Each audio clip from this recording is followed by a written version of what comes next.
예, 선배 동료 의원 여러분 반갑습니다. 원내대표가 되고 처음으로 소집하는 의충입니다. 의원님들의 도움 없이는 원내대표 혼자서 아무런 일도 할 수 없습니다. 앞으로도 많은 협조와 성원을 부탁드립니다. 오늘 의원님들이 일정들이 다소 겹쳐서 일부 좀 참석이 좀 불가한 상황이 생겨서 좀 아쉽게 생각합니다. 의원님 여러분, 이재명 정부 인사 참사가 계속되고 있습니다. 그런데 오광수 민정수석은 공무원 출신이라 그런지 곧바로 사퇴를 시키더니 온갖 비리 범죄투성이 김민석 총리 후보자는 자기들 편이라고 생각하는지 끝까지 버티겠다는 태세입니다. 김민석 후보자의 문제는 기본적으로 도덕성이 심각한 상황입니다. 그런데 문제는 도덕성만의 문제가 아니라는 데 있습니다.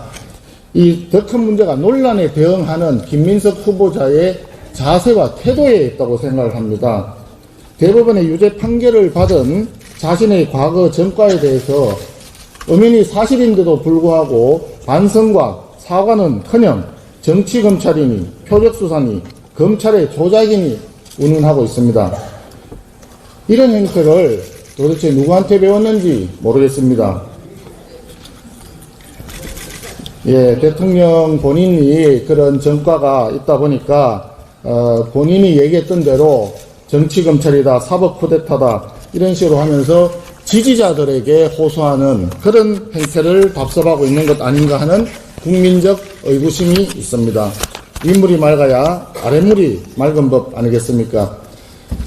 대통령 자체가 자신의 범죄에 대해서 반성하지 않고 정치적 선동으로만 일관하니까 총리 후보자도 면피하기 위해서 따라하는 것입니다.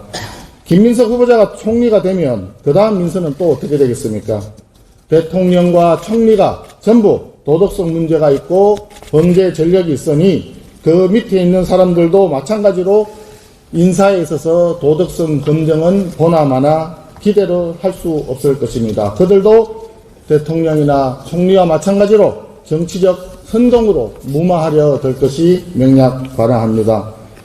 김민석 총리 후보자를 그대로 인준하게 된다면 우리 공직사회의 윤리 기준은 완전히 무너지고 사법 시스템에 대한 근본적인 국민 불신이 조장될 것입니다.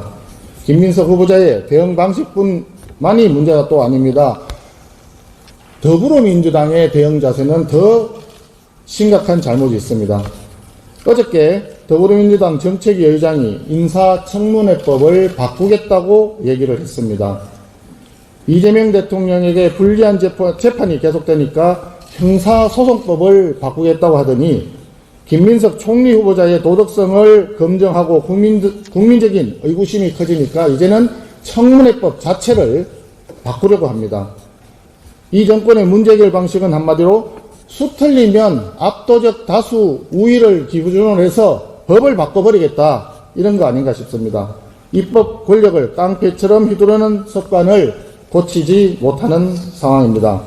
대통령과 총리의 도덕성이 무너졌는데 인사청문회 법마저 바꿔서 도덕성 검증을 별도로 뗀다면 국민들은 어떻게 공직 후보자의 적절한 인선을 알 수가 있겠습니까?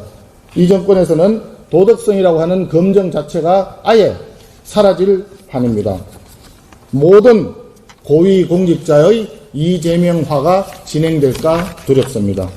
그리고 우리 당의 주진우 의원님이 김민석 후보자의 검증을 충실히 하다 보니까 더불어민주당에서 주진우 의원님을 공격하기 시작했습니다.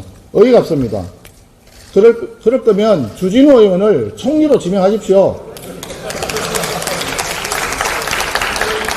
만약에 주진우 의원이 총리 후보자라면 우리 당은 모든 의원님들이 나서서 주진우 의원님에 대한 진실을 낱낱이 검증할 것입니다.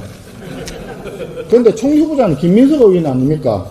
인사청문회를 앞두고 검증하는 것은 더불어민주당이 야당일 때도 그대로 해왔던 일입니다. 너무 뻔뻔하다고 생각합니다. 김민석 후보자는 94건의 자료 제출을 요구했는데 그중에서 7건만 지금까지 답변을 했다고 합니다. 더불어민주당이 작년에 통과시켰던 국회 정언감정법 혹시 개정안이 기억하시는지 모르겠습니다. 기업이 개인정보보호, 영업비밀보호 등을 이유로 국회 자료 제출을 거부할 수 없다고 하였습니다. 기업은 본인들의 자료 제출 요구를 거부하면 처벌하겠다, 이렇게 법을 고쳤으면서 자기들은 공직 후보자에 대한 인사청문회 자료 제출 요구를 아예 거부하고 법마저 바꿔버리겠다는 이런 극단적인 내로남불 자세, 국민들께서 용납하지 않으실 것입니다. 뻔뻔한 사람이 성공하고 윤리를 지켜온 사람이 손해보는 사회는 대한민국의 미래를 담보할 수 없습니다. 그래서 이번 김민석 총리 후보자 인선 문제는 반드시 근본적으로 재검토되어야 한다고 생각합니다.